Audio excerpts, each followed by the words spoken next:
The new 2025 film Bugonia, directed by Yorgos Lanthimos, starring Emma Stone and Jesse Plemons, has included flat Earth cosmology in a very interesting and subversive way. The subject is actually never discussed or even alluded to until the last few minutes of the movie, but becomes central to the big twist and climax of the plotline. When the final reveal happens and the audience learns the truth, flat Earth is front and center of that revelation in an ingenious way.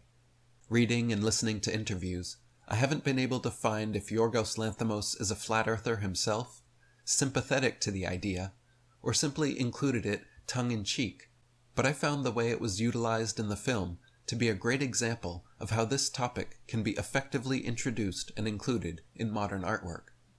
If you haven't seen Bugonia yet, and plan to watch it at some point, I recommend pausing the video here, as I will be discussing the plot, including major spoilers for the film. The movie opens with protagonists Teddy and his autistic cousin Don tending to their hives of bees, doing their morning yoga routine, and plotting to abduct a pharmaceutical company CEO whom they believe to be an alien, specifically a member of the malevolent species known as Andromedans. Teddy and Don are convinced that these Andromedans are killing off the world's honeybees, poisoning communities, and enslaving humanity. Throughout the film, Teddy and Don are shown to be lower class, unkempt, social misfits with a checkered past, manic, confused, and heads full of conspiracy theories.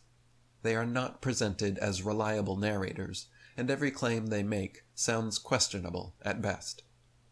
In contrast, we're shown the antagonist, Michelle Fuller, CEO of Oxalith Pharmaceutical Corporation, doing yoga in her modern, upper-class mansion, having a morning facial, a private self-defense lesson, and confidently strutting into her corner office. Michelle is cool, calm, and collected, a rehearsed corporate kind of friendly, but seemingly much more relatable and level-headed than our protagonists. Ultimately, Teddy and Don succeed in kidnapping Michelle as planned, and imprison her in their basement. Believing her hair to be telepathic antennas facilitating communication with her alien mothership, Teddy and Don shave Michelle completely bald, then cover her from head to toe with an antihistamine cream which they insist will prevent her from sending out a distress signal to other Andromedans.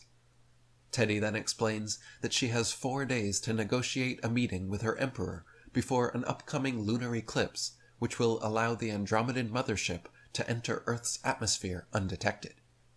Since Michelle refuses to admit that she's an alien, or confirm any of Teddy's wild assertions, he proceeds to tie her up to an electroshock machine and torture her until she confesses. Instead of confessing, however, she withstands the highest output the machine can produce, which causes Teddy to completely change his mind and behavior. He quickly releases Michelle from her restraints and apologizes, saying that her incredibly high pain tolerance is evidence that she's actually part of the Andromedan royal family. At this point, a confused Michelle is invited upstairs for dinner, and now treated as a special guest, where she strategically admits to being an alien and answers his strange questions until she can escape. I won't go into detail about the remainder of the plot, except to say that the film does everything it can to continue setting up Teddy as being an unhinged, schizophrenic conspiracy theorist with wild ideas about this one woman, and this one woman doing everything she can to survive her deluded kidnapper's bipolar mood swings. When Michelle eventually survives and escapes from Teddy, in the last 5 minutes of the film, we, the audience, finally see Michelle aboard her mothership, confirming the fact that she was really an alien the whole time, and Teddy's seemingly wild delusions were totally correct. Then she stands before a holographic model of a flat Earth with a gaseous dome firmament covering it. She takes a pointed instrument in her hand and pokes the flat Earth dome until it pops, then walks away. Upon taking this action, we then see that on Earth everyone has instantly dropped dead. Several shots show deceased sailors affront a flat horizon. One particularly interesting shot shows a room full of school children sitting dead in their school desks, with a prominent model globe Earth hanging from the ceiling. Another shot shows a businessman sitting in his final resting place affront a massive globe sculpture. Bugonia was actually based on a 2003 Korean film called Save the Green Planet, and one of the noticeable changes from that original version is this inclusion of the flat Earth.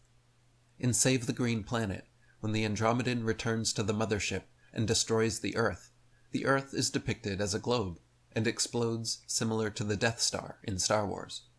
In Bugonia, the flat Earth, insects, and animals all survive, but by puncturing a hole in the gaseous firmament, only the humans perish.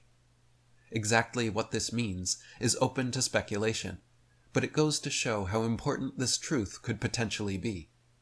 People love to scoff at flat earthers, asking, what does it matter whether the Earth is flat or a globe anyways? The answer is that it's not so much about the shape as it is about the scale of the lie. If humanity is deluded by a lie of this magnitude, there are innumerable, varied, and dire consequences for believing such a false cosmology, especially when there's a group of people actively working to indoctrinate the world with this lie. By adding this flat Earth element to the end of Bugonia, it takes the viewer through a 2-hour experience of confirmation bias, only to end in the same kind of complete cognitive dissonance experienced by people who do their due diligence in researching flat Earth and finally realize that it's absolutely true. You become like Teddy, in a world that sees everything Teddy knows to be true as crazy and delusional. In that instant you see Michelle aboard her mothership, you receive the emotional impact of believing a lie for the past 2 hours, and demonizing the protagonist in your mind, because to you, he seemed insane and deluded. Now, of course, this movie isn't going to convince anyone logically of Flat Earth's veracity, but it does do a few interesting and advantageous things intellectually and emotionally. Firstly, just having the Flat Earth model feature so prominently in a big Hollywood movie helps bring the subject to the forefront of consciousness. More importantly, though, by having Flat Earth be this big reveal as part of the movie's twist, where the viewer realizes their assumptions about the film characters have been wrong the entire time, we are shown that we were also wrong about our assumed cosmology the entire time. We are given the experience of confident confirmation bias, ending in complete cognitive dissonance, the very thing that happens within every flat earther as they awaken. Due to our indoctrinations, the very idea of flat Earth sounds ridiculous and impossible, just like Teddy and Don's theories about Michelle being an undercover Andromedan alien. Most viewers will barely even consider the possibility that Michelle is an alien, just like most people who hear about flat Earth don't actually consider it a viable possibility and dismiss it without any thought or research. By giving people this awakening experience, even through the lens of an entertaining fictional movie, Bugonia successfully delivers the same kind of emotional impact and intellectual reappraisal of our assumptions about reality that every flat earther experiences.